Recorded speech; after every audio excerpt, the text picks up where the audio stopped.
All right, we just showed up here. The guys are underway pouring, getting the rebar up. Let me get the camera positioned and get to work.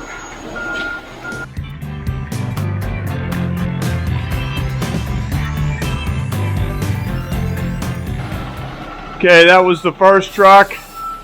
Second truck, it was easier to back them in and hit this door. We were talking about coming through the windows, then it just hits the drain, splatters, so it's easier just to do this. Busy morning.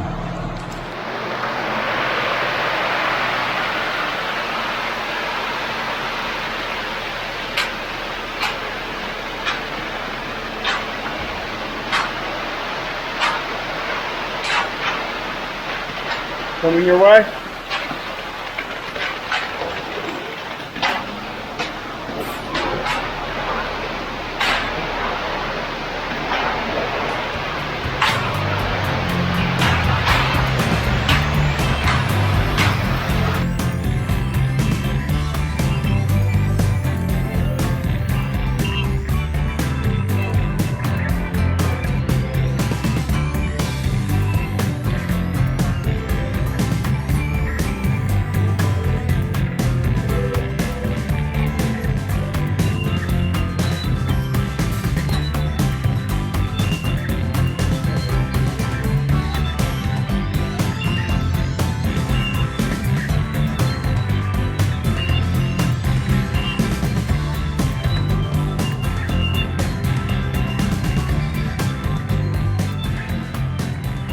A little bit more in here and we'll get the truck out and finish this up.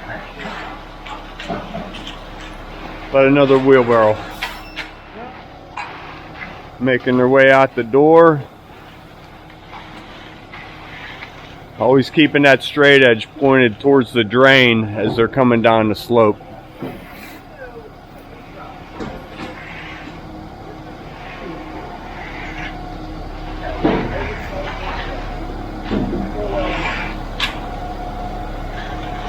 He'll bring it back straight and then he'll jump to the little straight edge and pull it out.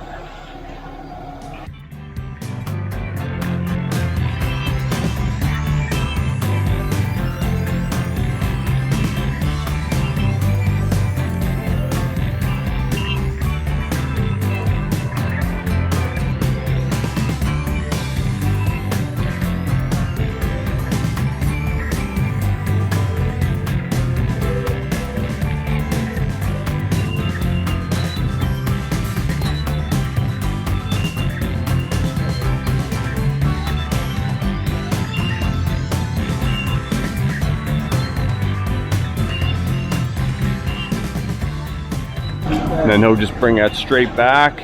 Again, taking the wall high, keeping the straight edge pointed towards the drain.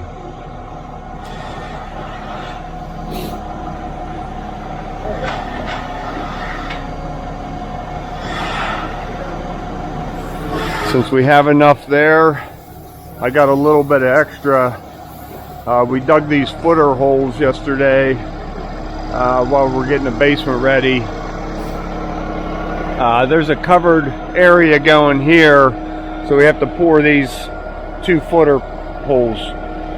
Just about 18 inches of concrete in both of those.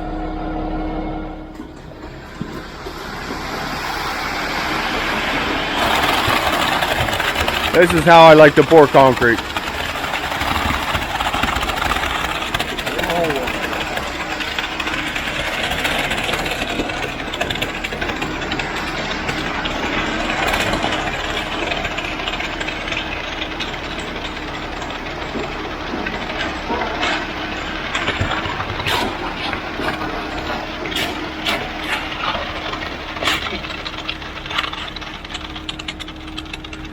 All right, that's easy. Any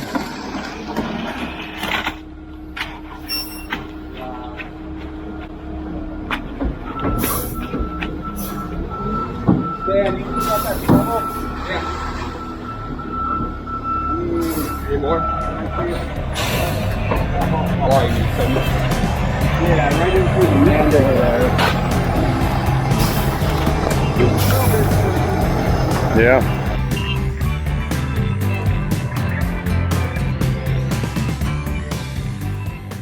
there's our footers.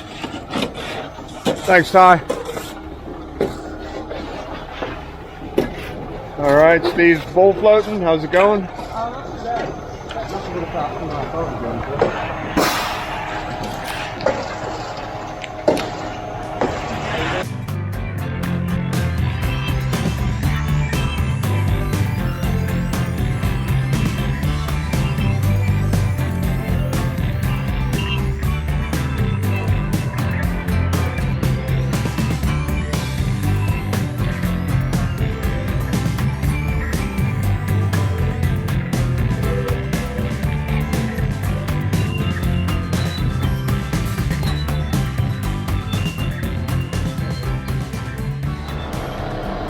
All right, last little bit of bull floating. You can see what a must this is. If you're thinking about pouring a concrete, you definitely need a bull float. I'm gonna do a video of tools required to do, just even the simplest of concrete work. And this is top of the list here, a bull float. You don't need the swivel, but it sure comes in handy. Really nice for these longer stretches. Oh yeah.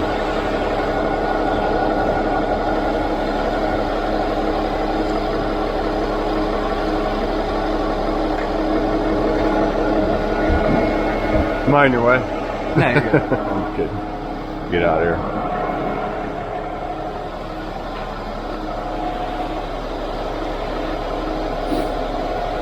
Notice how flat Steve's keeping that. You don't want it turned up on edge, just nice and flat, pulling that cream, laying those rocks right down. So we'll let that tighten up and start addressing these sills. We need to edge this sill, pull that 2x4 out, address this bottom part. There's an 1.5 inch lip step down there that the garage door pocket sets in. And then we'll brush the exterior portion of the concrete. We have a 9-foot door here and a 16-foot door here. We like it when those stay nice and straight. Okay, so Tommy and Jim are on second truck now, hitting it for the first time. This double car garage, first pass is done. The sill's done. I reached in to try to see if it was going to finish. Still doesn't look that great for a finish, so we're going to give, especially this stuff here in the sun, we're going to give this a little bit longer. See if we can go ahead and get it finished up in the next 15 minutes or so.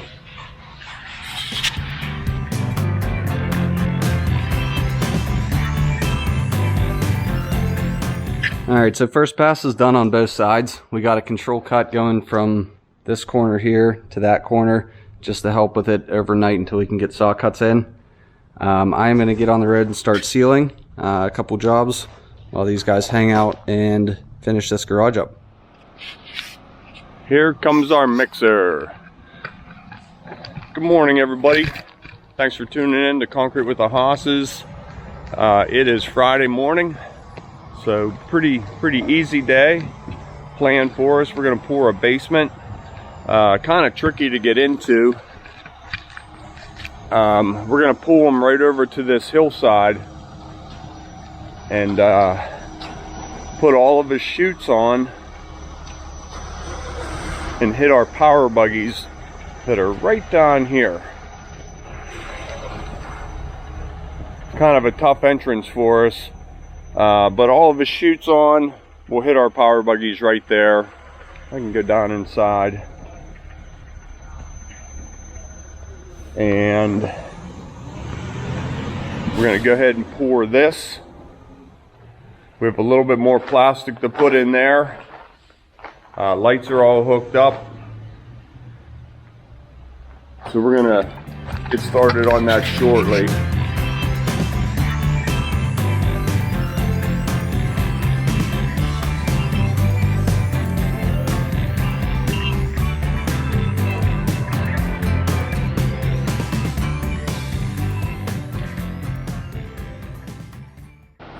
Okay, getting second truck in position.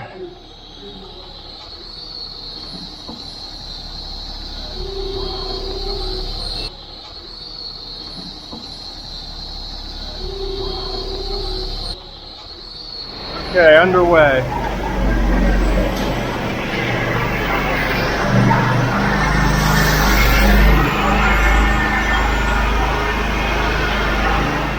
So we have the height marked on that post.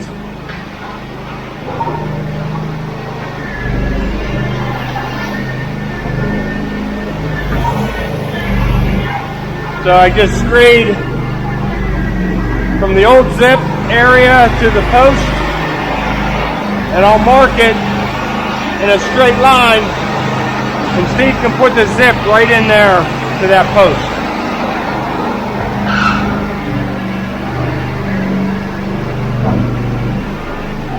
That way I can keep straight edging and keep pushing forward.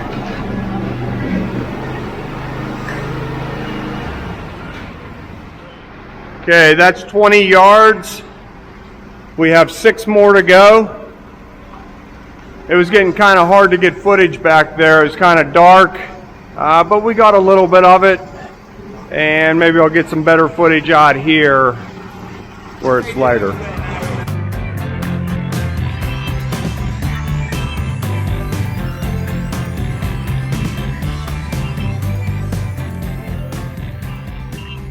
Okay, now that we're finishing up here, I thought it was going to be quieter. He's backing out in a second.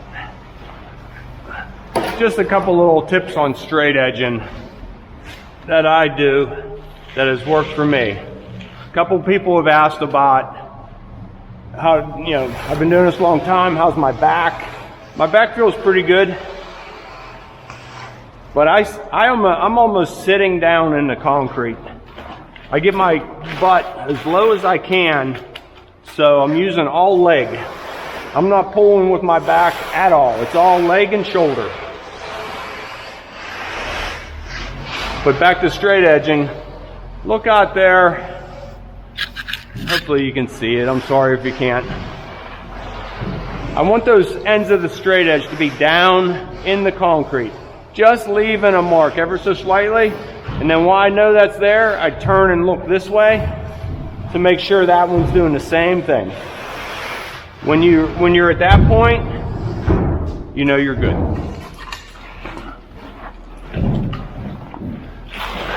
Step back. I always float my feet. A raker takes care of each side for me. Yeah, a little push. It's just getting pretty tight out there. So you just saw it together, tilting the straight edge ever so slightly up on edge. Not real steep. You just want to find that where it glides on the concrete. When you have to, up on edge and cut it down.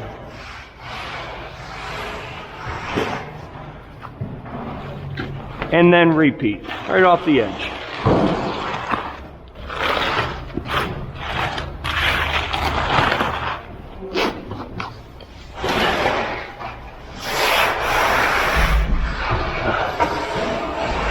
In these doorways, just take your time. Notice how I'm using a 12-foot board. I want to go the entire length of the doorway with this board. You don't want to use a short one here. This is the most important part of the floor, so that that door sets nice and even across there. If it's a slider, more important, but any case, very important. You want those doors to sit nice and true. Then in a year, they're not going out of whack because of a gap underneath there. Okay, well, Jim's going to take it from there, bull floating. That was 26 yards. Kind of a tough approach, but I think it went pretty well. Good, Tom? Okay. So a little bit of cleanup. Kind of the same thing with the bull floating. Slow and flat. And when you can, turn against the straight edging. In this case, obviously we can't. But it should only take 1 or 2 passes with the bull float to get it looking pretty good. So we have these little corners here for our door opening. And it's going to want to crack right off of these corners. So we'll go ahead and put a zip strip in right across here. So I'll go ahead and do that. Okay, so I just stuck it in the concrete and it just pushes right in. And then I just float it over. It's all under the door,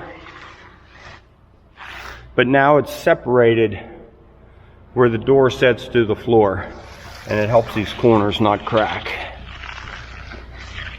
So you just float that shut.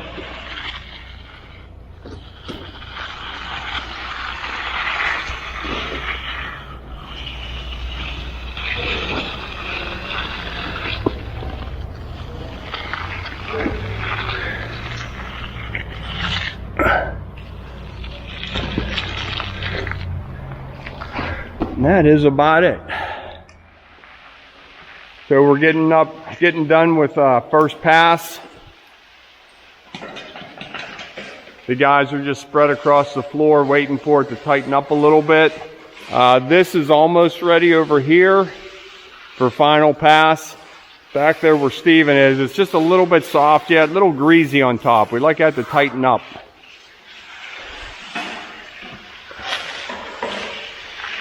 Just floating it, everything nice and shut, truing everything up. And then 1 or 2 swipes with a steel trowel. You don't want to over trowel it. You just nice and flat. You don't want it to look perfect on this first pass. You just want all that cream to stay up top. Right like that. Perfect. Okay, so the guys are finishing up. This is all done. You can see the difference between first pass and final pass. Once it tightens up a little bit, turn that trowel up on edge just ever so slightly and glaze it shut. Steve said that stuff is the wettest. Sometimes the first stuff you get out of the truck lays there the longest. Once it's in the mixer for a long time, it tends to heat up and go a little quicker. So that's a common issue. So the guys are just working their way right out here. Be out of here shortly. Notice our sliders. We don't use knee boards on the floors. We just use the sliders. No standing up, moving them, sitting back down. You can just sort of just crawl backwards and keep finishing.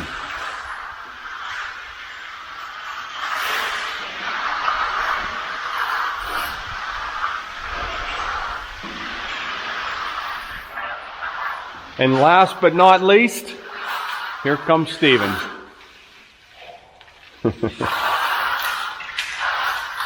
As that concrete gets tight, you can see how fast it goes. Just sliding backwards. Trown, how's the forearms feel?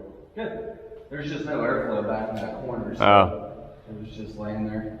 Come on, keep coming.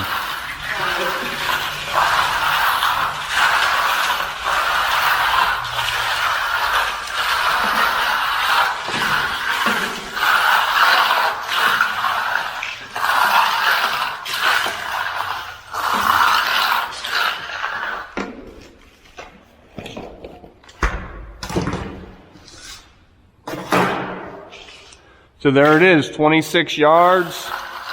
I think it is just before 11 o'clock. Not a bad Friday. We're going to run over and prep a little floor and get this weekend started. So hope you enjoy the video. See you soon.